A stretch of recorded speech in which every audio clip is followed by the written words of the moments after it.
Discutir política na ceia de Natal não é exatamente uma novidade. O que tem de novo é a discussão o ano inteiro nos grupos de família nas redes sociais.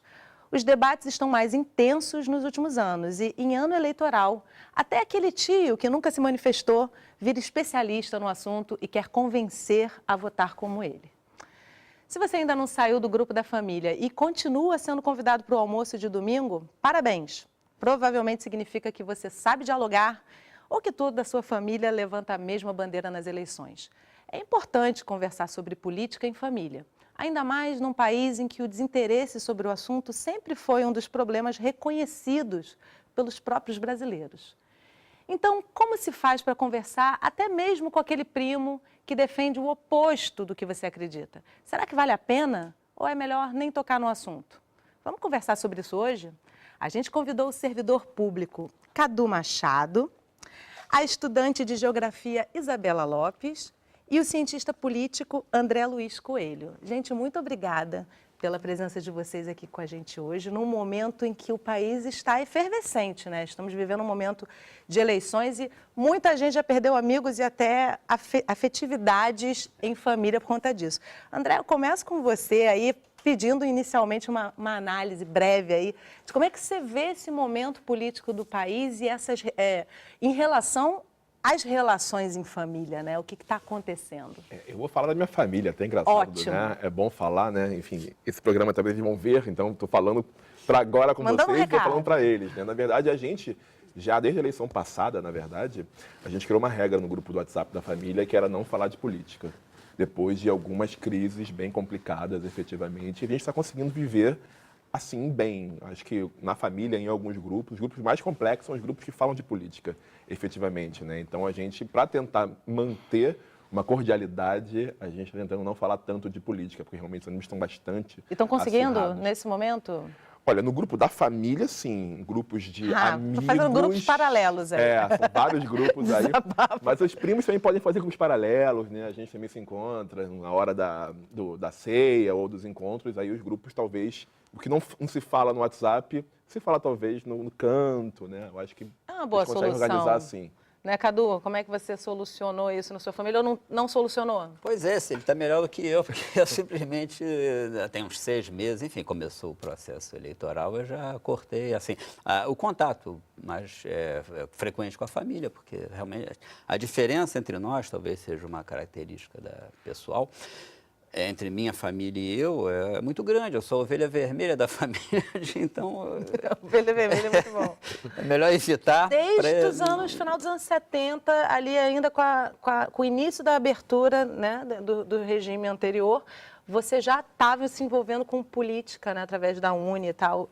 Foi. Como é que você diferencia esses momentos, assim? Foi como eu entrei na faculdade, né? Eu nunca tinha, como eu falei, minha família é muito conservadora de direita mesmo. Então, a gente não tinha muito diálogo em casa da política, né? É super difícil não levar esse assunto para fora desses nichos, né? Vamos voltar daqui a pouco para eu trazer a Isa. Nova. Isa, você é super jovem, é a sua segunda eleição. E como é que você está percebendo aí essa vivência, redes sociais, opiniões diversas? Como é que a tua geração está lidando com esse momento? Confusa. Eu acho que a única coisa que eu consegui absorver do fenômeno, né, processo eleitoral é isso, é confusão. Está todo mundo muito confuso, mas as coisas vão apertando, né? Então, eles tentam esclarecer a confusão deles, né, com o que mais puxa, tipo... Dentro da academia, as pessoas vão puxar muito essa discussão política, além de ser um espaço político, né? Um espaço de fazer política. Eu comecei a ter muito mais contato com discussões políticas, assim, tipo, mais embasadas dentro da universidade. Porque fora eram Na tua família não está acontecendo guerras ali pela rede social, no celular? Não, porque... Quem teria interesses conflitantes estão em espaços diferentes, sabe? Diferentes. Na verdade, não é uma convergência assim, familiar. Você acha isso bom ou você acha isso ruim? É bom, nunca tive estresse, a gente não se mata, a gente tá suave. Pois é, essa é uma questão que eu quero colocar para vocês. Tem esses dois caminhos, né? Sim. Esse é muito bom, né? Assim, é mais agradável, vamos dizer assim. Agora é importante falar de política também em família. Qual é o limite Eu acho para que isso? uma boa solução, justamente, é você diminuir o WhatsApp, as redes sociais e tentar falar mais ao vivo. Eu acho que o problema do WhatsApp e de redes sociais é que você fala muito pouco e você não sabe como é que o outro está pegando o que você falou.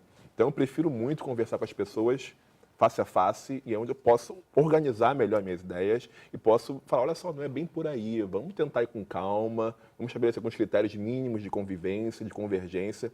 Eu acho que talvez seja a saída sair Mas um o pouco das WhatsApp redes já está sendo sociais. tido como um meio que vai decidir as eleições, Não, né? aí A você tem partir de menor agora para dúvida, frente, aí né? Não tenho a menor dúvida. A gente está nessa coisa de fake news, na verdade. O que mais me deixa chateado é justamente quando as pessoas repassam fake news para a gente sem o mínimo de checagem, né? Eu acho que um trabalho grande, pelo menos que eu tenho muito às vezes, é, olha só, meu querido ou minha querida, isso aqui na verdade está errado, vamos checar um pouquinho, né? Atitude didática. Né? É, uma atitude didática. É, porque a gente, na verdade, recebe uma mensagem que a gente gosta, né? Sim. Vamos tentar olhar para esse lado, né? A gente recebe uma mensagem que a gente gosta, que confirma e reafirma uma opinião que a gente tem e muitas vezes a gente não chega nem até o final, né? A gente já repassa na crença de que aquilo ali é uma verdade absoluta, né? Difícil de identificar às vezes, né? Sim, a minha professora fala isso. Ela, se você quer que as pessoas não foquem em determinado indivíduo, você tem que botar ele para o mais escanteio possível. Tipo, não dar visibilidade, né? E começar a dar visibilidade a quem está com propostas mais alternativas, por exemplo. E acho que essa discussão também pega, porque se a gente ficar muito botando a nossa posição política de frente, você não vai estar encontrando com a pessoa para discutir, você vai estar levando um argumento para discutir. Se ela está vendo pela outra posição, ela não vai passar por aquilo dali, entendeu? Pra poder Fica te só um alcançar. enfrentamento Ela vai que botar ninguém o que ela absorve tem. nada, né? Ninguém adere a Eu nada. acho que é importante diminuir o fígado, né, na discussão, tentar respirar um pouco e olhar, olha só, nós somos familiares, nós somos amigos, vamos com calma, respeitar, né, um ao outro. Isso que eu acho que está faltando, o respeito mútuo, de ambos os lados, muitas vezes. Não, e o WhatsApp não favorece, ao contrário. Ele Pelo contrário. radicaliza isso. Radicaliza. Esse negócio que ele disse, isso do olho no olho, né, na conversa, certamente você consegue, por um lado você tem que ouvir a outra Claro. pessoa, não basta só rapidamente ler as primeiras linhas. Aí o outro você tem que, naturalmente você vai refletir, vai conversar. Esse é um mecanismo perigoso, quer dizer, o WhatsApp ele é uma única e muito restrito, né? Você tem que escrever rapidamente poucas coisas e certamente isso não leva muita reflexão, né? Gravações enormes que às vezes você tem várias divergências, você concorda com um ponto, mas para você esmiuçar qual é o ponto, Não tem como. já passou, né? Fora dislexia, interpretação de texto, corretor. E vivência anterior, né, muita gente? coisa Assim, que interessante. O Cadu trouxe essa questão dos pais terem uma visão política oposta, assim, que é super interessante isso, né? Como é que você forma Pais e irmãos. Né? uma família, né? Assim, e aí, de repente, você vê que a vivência e o olhar tem tudo a ver com por onde você passou, né, Cadu? Claro, Você sim. passou pela Uni, depois no próximo bloco, quero que você traga essa sua experiência também como candidato. E é curioso, eu achei interessante porque ela, 40 anos depois de mim, tem a mesma, talvez os mesmos problemas de encarar uma boa parte da família, né? Um setor grande da família. É interessante. sim. 40 anos. E não, que é engraçado, porque a minha avó, quando ela é de Juazeiro, né? E lá em Juazeiro, como ela cantava, ela tinha muito contato com as pessoas, assim, nessas discussões. Tanto que ela ia para protesto do município, os mais próximos possíveis, né?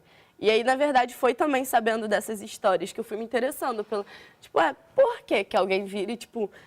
eu preciso questionar o que está acontecendo ao meu redor para eu entender o que acontece dentro da minha casa. Tipo, em casa até isso refletia. Tipo, minha mãe como funcionária pública, pouco tempo dentro de casa, ela ficava, tipo, votar era só por obrigação. Então, tipo, ela só pensava em descobrir em quem ela ia votar e como ela ia votar.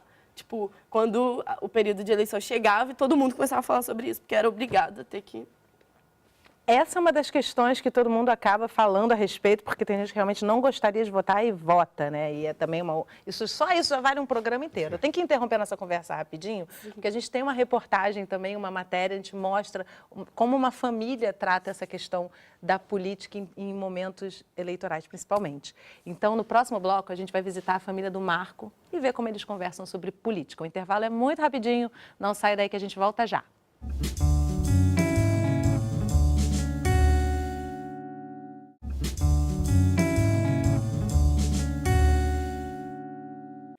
Estamos de volta conversando sobre eleições e família. E agora a gente vai ver como a família do Márcio conversa sobre política em tempos de eleição.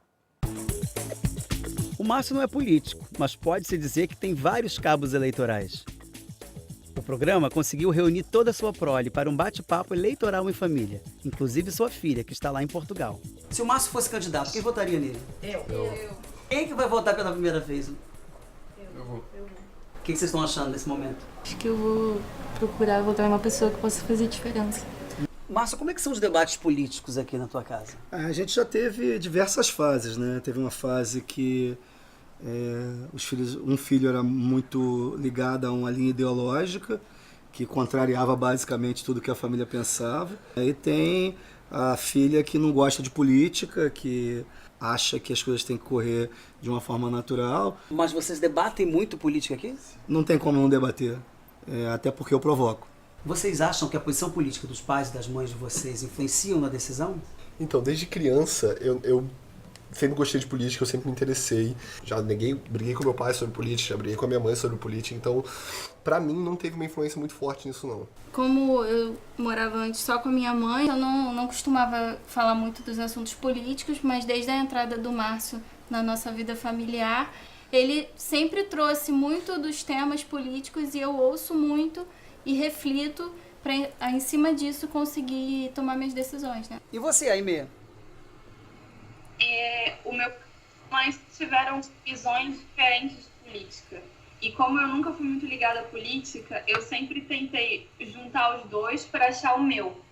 E muito frequentemente a minha visão política é totalmente diferente dos dois. O Márcio falou que ele se envolveu com o movimento social na adolescência, né? Vocês são envolvidos? Eu fui bastante envolvido, principalmente na época da faculdade, porque eu fiz uma faculdade de Relações Internacionais, que é muito política. Eu sempre tentei me engajar nas discussões sobre feminismo. Eu participo de vários grupos no Facebook que falam sobre isso. Mas eu nunca me envolvi ou participei de qualquer movimento. Eu acho que, na realidade, a minha vida é um manifesto político pelo fato de eu ser mulher e eu tenho que provar isso o tempo todo com o feminismo e o meu lugar na sociedade. E o que vocês acham do voto obrigatório? É no voto obrigatório que você consegue construir de verdade a democracia. Seria muito bom se a gente não tivesse o voto obrigatório, se a consciência do voto no Brasil suplantasse a obrigatoriedade dele. Quando eu era adolescente eu achava ridículo, porque pra mim voto obrigatório é um direito, voto é um direito que a gente conquistou e agora a gente vai ser obrigado a fazer, parecia mais um castigo pra mim.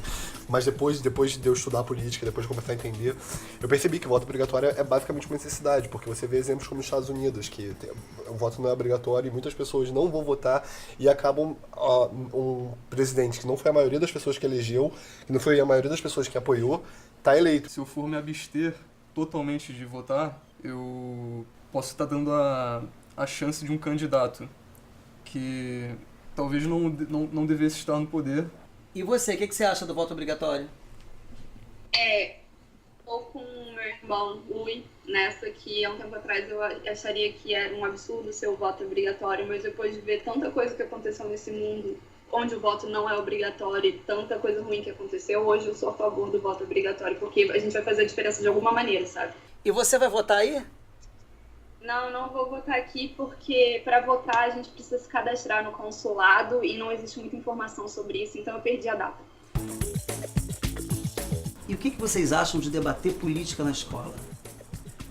O espaço da educação é o espaço que tem que ter a maior possibilidade de pluralidade possível. E nessa pluralidade está tudo. Está a política, está a raça, está o gênero, está tudo dentro disso. Quando alguém fala que a política não tem que ser debatida dentro da escola, está cerceando a possibilidade de construir um cidadão pleno.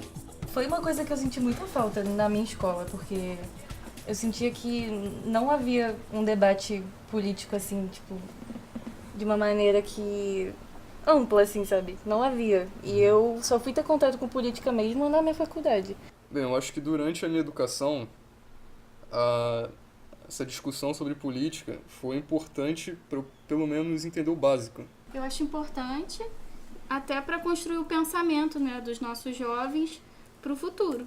Eu acho super importante e eu acho que se tivesse acontecido isso na minha escola, talvez eu tivesse muito mais interesse na política do que eu tive até agora. Para mim não existe não debater política. A escolha de não debater política já é uma escolha política. O que significa votar para vocês? Votar é, na verdade, um exercício pleno da democracia. É fundamental. Votar é se botar como cidadão. Se você não quer participar da eleição, da política, você não está querendo participar como cidadão. Então, para mim, votar é ser. O marco da democracia, né? É a chance da gente escolher o que a gente quer pro nosso futuro, né? Mostrar que a minha opinião importa. Votar para mim significa me importar com o lugar que eu vivo, demonstrar a importância dele e querer que ele seja um lugar melhor sempre. Todo mundo já escolheu seu candidato? Sim! Menos a EMEI que está em Portugal, né?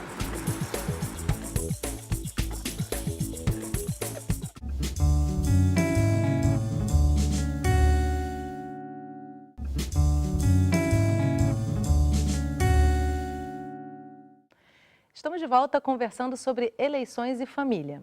Comigo aqui no estúdio, o cientista político André Luiz Coelho, o servidor público Cadu Machado e a estudante de geografia Isabela Lopes. Gente, eu achei muito interessante uma frase assim que a gente sabe, né? Escolher não debater política é uma escolha política, é um posicionamento também, né? E outra questão que eu achei interessante que eles falam ali da questão da política na escola, que é um debate grande hoje, e também da questão dos movimentos sociais, que para uma boa parcela da sociedade é muito mal vista, né? Assim, Isa, como é que você percebe a questão da política sendo debatida na tua escola? Você acha que tem um direcionamento, você percebe um direcionamento, ou se discute muito mais como fazer essa discussão? Como é que você sente isso hoje no meio acadêmico? Então, no meio acadêmico a gente tem muita posição, todo mundo é muito parcial. É muito raro você achar alguém que se diga imparcial nesse quesito. Mas que a gente... Porque assim, eu sou da área de licenciatura, né? E a gente trabalha muito com essa questão de extensões em escolas. E aí, quando a gente tenta levar uma visão de pensamento crítico, né? Da gente pensar a política, tipo, dentro das escolas. Porque se a gente pensa numa geografia da educação que diz que é imparcial, tipo, pensar e discutir, né? A política tipo, você está negando, tipo, todo currículo histórico que o nosso país tem. Inclusive, não se dizer imparcial já é uma forma de ser parcial nessa discussão, né? Sim. André está ali já, não é verdade? Assim, até você dizer que a escola não terá uma visão, não levará uma visão, você já está colocando uma outra visão. Não existe uma pessoa que seja apolítica, uma posição apolítica, porque a própria posição de ser apolítico já é uma posição política, exatamente. Foi o que o rapaz disse, você muito bem trouxe de volta. Então, na verdade, política se debate sim, na verdade, eu acho que um programa desse é fundamental e que esse programa possa ser colocado, enfim, na sala de aula e nas vidas das pessoas normalmente. Se debate sim, com certeza. A gente tem um programa chamado Ciência Política nas Escolas, onde nós, nossos alunos de graduação, vamos até as escolas de ensino médio para debater política. Eu acho que, na verdade, o que falta, pegando o seu ponto, e o ponto daqui, é justamente debater política, sim, sem fígado, e tentando debater com calma, mostrando o que é possível debater, né? As pessoas não sabem, por exemplo, como é que os votos se transformam em cadeiras parlamentares. Entender a Constituição, né? Exatamente. Como é que é o peso do voto. O funcionamento das instituições. Exatamente. Eu acho que Falta a gente muito, tem que entender né? isso. Sim. Não, o que você está falando é absolutamente correto. Inclusive porque a escola, me parece, ela não tem... os professores, cada um tem uma cabeça. Então é uma falácia, uma mentira Até dizer que pregação os setores têm ideológica discussão, de né? esquerda. Sim, Você claro. vê que você começa a discutir num grupo todo de direita ou todo de esquerda. Entre esses grupos, dentro desses grupos, haverá discussões totalmente divergentes. Exatamente, isso. né? Então, A gente percebeu muito isso quando a gente levou as discussões, assim. No começo, os alunos ficavam, tipo, meio paisagem, sabe, pra gente. Mas aí a gente começou a trazer questões sociais, tipo, falar de sexualidade, falar sobre identidade, falar sobre tratamentos básicos, né, da própria comunidade, da própria estruturação do sistema escolar, da relação do aluno na escola, da relação do que vai compor ou não a educação. Tipo, você sabia que em quem você vota influencia o que você vai estudar o ano inteiro, por 10 anos? E se você vai estar perdendo tempo e vai estar fazendo uma manutenção desse sistema hegemônico, ou você vai estar construindo uma liberdade através da diversidade. E tenha consciência também, se você quiser colocar isso, que você tenha consciência do que você está escolhendo, né? De que limitações você está se colocando também na sua vida social, né? Eu acho que é importante, pegando o ponto aqui, que a política não é externa em vida das pessoas. Não acontece em Brasília ou na Alerte. Na verdade, a política é no dia a dia. O que você come, o transporte que você pega, a escola que você... Então, na verdade, desde que a gente nasce, a gente já é um animal, já é um ser político. A gente já vira, enfim, quando nossos pais, eles registram, nós estamos nos registram, né? Nós fazemos parte da comunidade política. Eu falo para meus alunos... Tem direitos civis, exatamente. Você respira, né? Eu falo para meus alunos, vocês acham até que o amor, ele não é controlado pela política? Quando você, enfim, casa, você, enfim, casamento civil, você faz um contrato que é organizado politicamente. Então, a sociedade, você dizendo, olha a sociedade, eu estou, enfim, mostrando para vocês que eu quero viver com essa pessoa e fazendo um contrato. Tudo isso é política. Então, é mesmo o amor, a educação, ela é mediada pela política, ela não é externa nas nossas vidas. Tem como não ser, né? Cadu, você... Eu queria... Desculpa, antes, você já me diz isso aí que agora eu também quero saber. Agora, eu queria saber dessa sua experiência como candidato. Como é que você ficou na sua convivência em família no período eleitoral aí? Como é que é um dia de um candidato a vereador e deputado, né? Que você... É um dia longo, começa muito cedo, às 5 da manhã, acaba meia-noite. Tem família, no meio disso, a família vai junto, né? Pois é, eu utilizei a mesma precaução que eu já usava, que ela também, pelo filho, que é evitar esse contato mais próximo com a família, porque a gente tem muita divergência, né? Eles sabiam. Mas eu digo assim, no seu dia a dia ali, alguém da sua família te acompanhava, te apoiava, fazia parte dessa rotina, ou você ficou totalmente sempre isolado? Arrasta a companheira, né? Eu não tinha filho ainda, né? Não tinha, mas era muito pequeno, mas a gente consegue. Certamente o que está em volta de você se mobiliza junto, né? Não é à toa que a gente fica vendo os candidatos chegando no final da campanha exaustos, né? Porque o dia começa super cedo, termina super tarde e não consegue dormir, né? Quanto mais a candidatura for mais intensa nas ruas, etc., como a minha era uma candidatura de opinião, tinha muito debate, né? Com as pessoas em casa, em universidade, etc. Esses, então, a desgaste é enorme, né? Isso aí é resgatar algo que os rapazes da família falou com relação à obrigatoriedade do voto, que vem corroborar, dizer exatamente isso que o professor disse, né, que o André disse. O voto é um direito, mas é, acima de tudo, também um dever, já que nós somos seres políticos, estamos imersos nessa vida. Então, e essa experiência dos países em que o voto é facultativo, acontece aquele exemplo americano, mas também tem isso na Europa, né, de você deixar de forma uma enorme parcela da população, principalmente aqueles que estão menos ligados, que estão os mais desfavorecidos. Que não tem, né, que tem mais noção da importância de deixar de fazer isso, né? Isso é fundamental, essa ideia que o voto tem que ser obrigatório e tem que ser algo da cidadania, o exercício da cidadania nesse sentido. Pois é, gente, e o que vocês acham que isso traz de aprendizado, esses debates, ou mesmo dizendo, essas brigas em família, o que isso traz de aprendizado sobre cidadania e democracia? André, começando por você aí. Eu acho que é uma questão fundamental. Por exemplo, eu ando muito de táxi, né? E aí eu converso sempre com os taxistas e com as taxistas. É uma coisa muito legal, cada vez tem mais mulheres. Se você for avaliar também, ele depois, ele com certeza no final concorda com você, né? Para ganhar 5 estrelinhas. Quase sempre. Às vezes não, né? Às vezes não. E às vezes tem problemas sérios, como, por exemplo, o conceito de democracia. Então, a taxista anteontem falou para mim, não, democracia não é falar tudo o que eu quero. Eu falei, não, existe uma coisa chamada lei, você pode falar o que você quiser dentro da lei, você pode agir dentro da lei. Então, tem alguns problemas conceituais que uma conversa como essa aqui, ela pode justamente dirimir. Então, não, democracia não é isso, você pode fazer o que você quiser dentro da lei. Então, você não pode, por exemplo, ser homofóbico, você não pode ser racista, que isso não é uma coisa que a lei permite. Então, um debate como esse é sensacional justamente para que os conceitos sejam, enfim, esclarecidos. Eu acho que vale muito a pena por conta disso. Conhecer os conceitos é super importantes, né? Não, Isa, como é que é para você essa visão? Não, que eu acho isso fundamental, porque no vídeo também a menina falou sobre essa questão do feminismo, né? E como que isso é uma primeira instância da mulher se reconhecer na política, né? Que se você for pensar dentro de casa, por que é a menina mais jovem que fala que tanto faz da política? Porque há o costume dos homens estarem discutindo em voz alta e você, quando menina, principalmente mais jovem, primeiro você vai observar as mulheres mais velhas que normalmente já por costume não vão estar debatendo, porque é muito mais fácil não se estressar. E elas foram caladas ao longo do tempo, exatamente, né? E viram as mães sendo caladas. Então, esse lugar não é seu, teoricamente. Não, né? E se você está sendo posta dentro de uma bolha, o que você vai ter para discutir, não é? Você tem que sair dessa bolha para perceber. E também essa questão do racismo e do machismo e de todos os outros é uma coisa importante, porque quando a gente discute política, a gente consegue identificar, né? Identificar não só quem é, mas como é e por que é, e quando está sendo. E qual é a função de ser isso, né? E que resultados isso traz, né? Tipo, dentro de uma família, se eu quero manter o domínio, eu posso usar isso como instrumento, óbvio. Claro.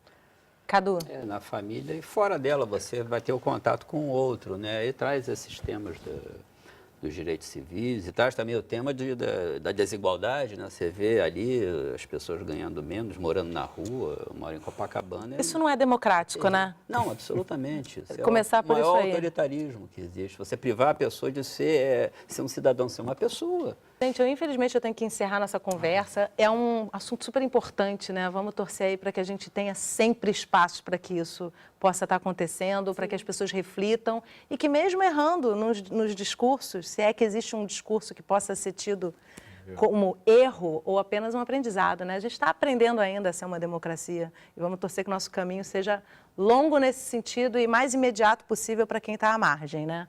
Muito obrigada pela presença de vocês. Obrigado. Boa sorte para a gente no ano que vem, né? Isso. Com certeza. E obrigada a você que acompanhou a nossa conversa de hoje pelo canal Saúde Internet ou um dos nossos canais parceiros. Esse programa já está disponível no site do Canal Saúde e eu espero você na nossa próxima conversa. Até lá!